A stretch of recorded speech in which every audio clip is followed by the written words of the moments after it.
Break के बाद एक बार फिर आप सभी का स्वागत है। इस वक्त की बड़ी खबर से आप सभी को रूबरू कराते चले बालाघाट से बड़ी खबर। मुठभेड़ में 4 हार्डकोर नक्सली ढेर हुए हैं। जवानों ने बरामद किए नक्सलियों के शव। मुठभेड़ को लेकर आईजी ने की प्रेस कॉन्फ्रेंस। नक्सलियों ने सुरक्षा बलों पर की फायरिंग, आईजी की तरफ से जानकारी दी गई है। सुरक्षा बलों की जवाबी कार्रवाई में नक्सली ढेर हुए हैं।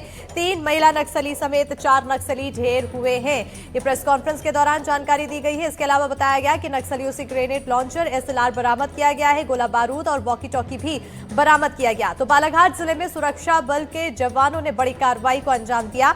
शनिवार पुलिस और नक्सलियों के बीच मुठभेड़ हुई, जिसमें बिठली पुलिस चौकी अंतर्गत पचामा दादर के जंगल में यह मुठभेड़ देखने को मिली है। 4 नक्सली मारे गए हैं। मारे गए नक्सलियों में 3 महिला और 1 पुरुष शामिल है। नक्सलियों के पास से ग्रेनेड लॉन्चर, एसएलआर और दूसरे हथियार बरामद किए गए हैं। पुलिस को सूचना मिली थी कि जो कटेज एरिया और पचामा का जंगल है उसमें नक्सलियों का मूवमेंट है। तो हमने लगभग 600 की संख्या में होप, सीआरपीएफ कोबरा और जिला पुलिस बल को रवाना किया पूरे एरिया की गहन सर्चिंग के लिए। फिर परसों उसमें सर्चिंग पार्टीज और नक्सलियों के बीच मुठभेड़ हुई, जिसमें 4 नक्सली मारे गए, 1 पुरुष 3 महिला।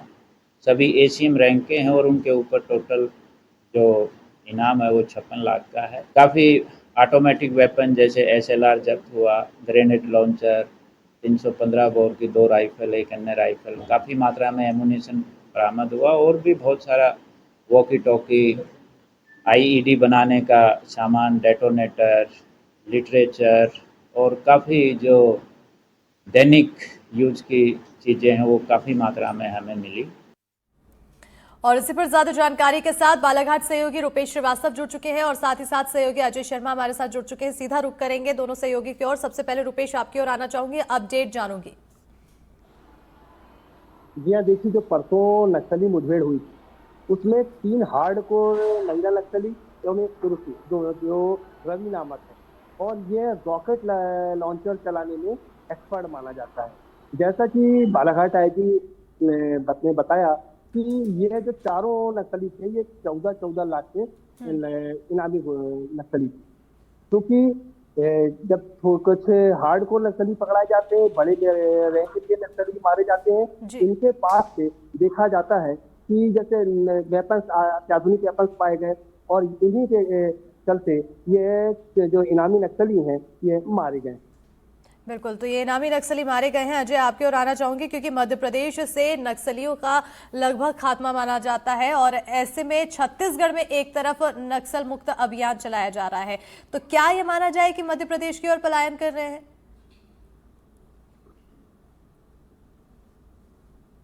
जोन है और जिस तरीके की स्थितियां, परिस्थितियां इस वक्त छत्तीसगढ़ के में जो नक्सल ऑपरेशन को लेकर चल रही हैं उसका असर मध्य प्रदेश में भी देखने को मिल रहा है। और छत्तीसगढ़ और मध्य प्रदेश और महाराष्ट्र का जो एमएमसी जोन कहलाता है, वहाँ पे जिस तरीके से नक्सलियों का मूवमेंट निकलकर सामने आया है, उसने तमाम जांच एजेंसियों को जो है परेशानी में डाल दिया है।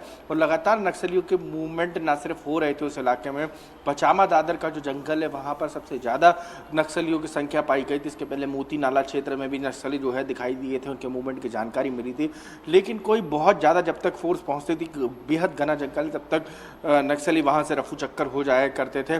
इस बार पिछले कई सालों में मध्य प्रदेश पुलिस और खासतौर पर हॉक फोर्स जो नक्सलियों के खिलाफ ऑपरेशन में शामिल रहती है उसको बड़ी सफलता मिली है। उन्होंने लाखों के नक्सलियों को न सिर्फ मार गिराया है, नक्सलियों पर अलग अलग राज्यों में अलग अलग तरीके से इनाम है। और इसी बीच यदि बात की जाए तो जो बड़े पैमाने पर हथियारों का जखीरा बरामद किया गया है, ये पिछले कुछ 5-7 सालों में सबसे बड़ी बरामदगी हैवीएल जो पकड़ी गई। इसके पहले करोड़ों रुपए का नक्सली मारा गया था। और अभी यदि बात करूं तो पिछले कुछ सालों में सबसे बड़ी बरामदगी है, जिसमें ऑटोमेटिक वेपन से लेके ग्रेनेड से लेके रॉकेट जो लॉन्चर है वो तक बरामद किए गए हैं। तो ऐसे में कयास यही लगाए जा रहे हैं। और ये तब सब कुछ हुआ था जब मध्य प्रदेश में गृह मंत्री अमित शाह आए हुए थे पचमढ़ी में, बीजेपी के प्रशिक्षण शिविर में संबोधित कर रहे थे। उस दौरान मध्य प्रदेश पुलिस और हॉक फोर्स को ये बड़ी सफलता मिली थी। तो ये सफलता निश्चित रूप से मध्य प्रदेश हॉक फोर्स की, मध्य प्रदेश पुलिस की, सीआरपीएफ सीआरपीएफ की और सेंट्रल फोर्सेस से जुड़े हुए अन्य दूसरे फोर्सेस के। लेकिन अहम बात यह है कि मध्य प्रदेश में भी नक्सलियों का मूवमेंट आज की तारीख में जारी है और सक्रिय तरीके से जारी है, और लाखों के इनामी नक्सली जो हैं इस वक्त मध्य प्रदेश के और छत्तीसगढ़ के बॉर्डर जो एमएमसी जोन है उसमें सक्रिय दिखाई दे रहे हैं। यही कारण रहा है कि इन सबको मौत के घाट उतारा गया। तकरीबन 3 महिला नक्सली हैं जो हार्डकोर नक्सली के तौर पर गिने जाते थे और एक मेल नक्सली बताया जा रहा है। बिल्कुल अजय, जैसे कि आप बताते नजर आ रहे हैं कि अब मध्य प्रदेश में भी नक्सलियों की गतिविधियां देखने को मिल रही है, काफी सक्रिय नजर आ रहे हैं। ऐसे में क्या प्रदेश सरकार की तरफ से कुछ एक्टिव एक्शन लिया जा रहा है?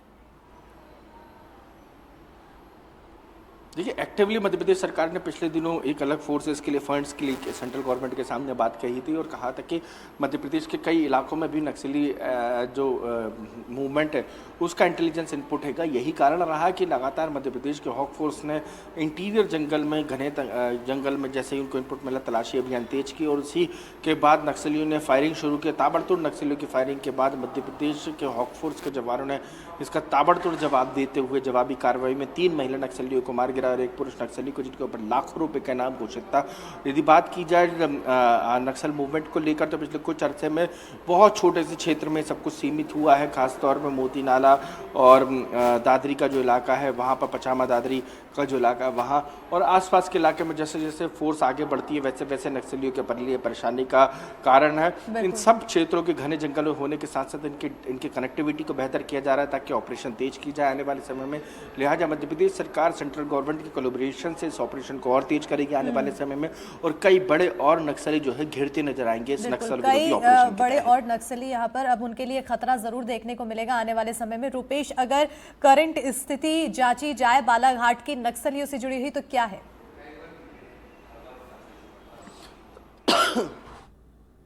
रूपेश